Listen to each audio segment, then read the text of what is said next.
Hello friends, hi. இன்றைக்கி நம்ம நெய் மீன் கருவாட்டு குழம்பு எப்படி செய்கிறதுன்னு பார்க்கலாம். நெய் மீன் கருவாட்டு குழம்போட கம்மஞ்சோறு வச்சு சாப்பிட்டா செம்ம டேஸ்ட்டாக இருக்கும்.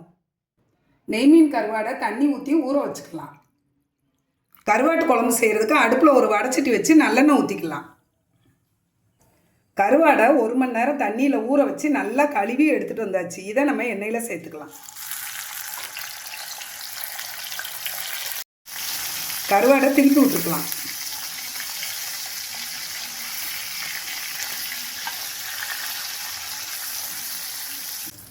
கருவாடு நல்லா செவந்துருச்சு. இதை நம்ம ஒரு பவுலுக்கு மாற்றிக்கலாம்.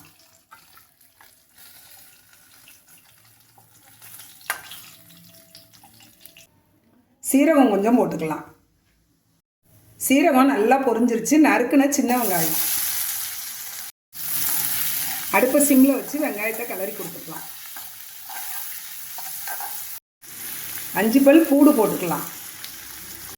2 பச்சை மிளகாய் கீரி போட்டுக்கலாம். கிளறி கொடுத்துக்கலாம். நறுக்குன தக்காளி பழம் 1 சேர்த்துக்கலாம்.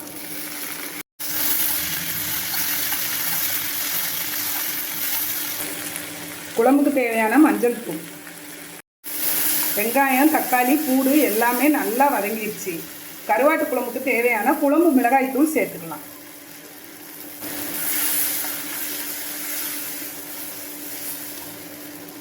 குழம்புக்கு தேவையான புளித்தண்ணீர் சேர்த்துக்கலாம்.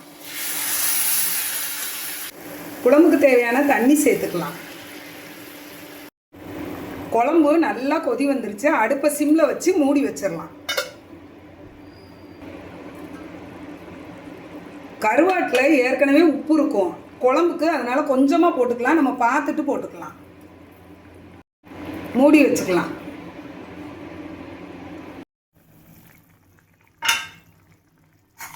வெங்காயம், பூடு எல்லாமே ஓரளவுக்கு வெந்துருச்சு. இப்போ நம்ம பொரிச்சு வச்சுருக்கிற கருவாடை குழம்புல சேர்த்துடலாம்.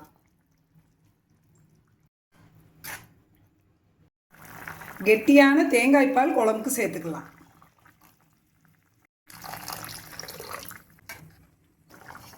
தேங்காய் பால் ஊற்றி குழம்பு நல்லா கொதி வந்துருச்சு. அடுப்பை சிம்மில் வச்சிடலாம். தேங்காய் பால் ஊற்றி அடுப்பை சிம்மில் வச்சு 5 நிமிஷம் ஆகுது. குழம்பு நல்லா எண்ணெய் பிரிஞ்சு வந்துருச்சு. அடுப்பை ஆஃப் பண்ணிடலாம். சுவையான நெய்மீன் கருவாட்டு குழம்பு ரெடி. குழம்பு சூடாக சாப்பிட்றத விட ஆறுனோடனே சாப்பிட்டா செம டேஸ்ட்டாக இருக்கும்.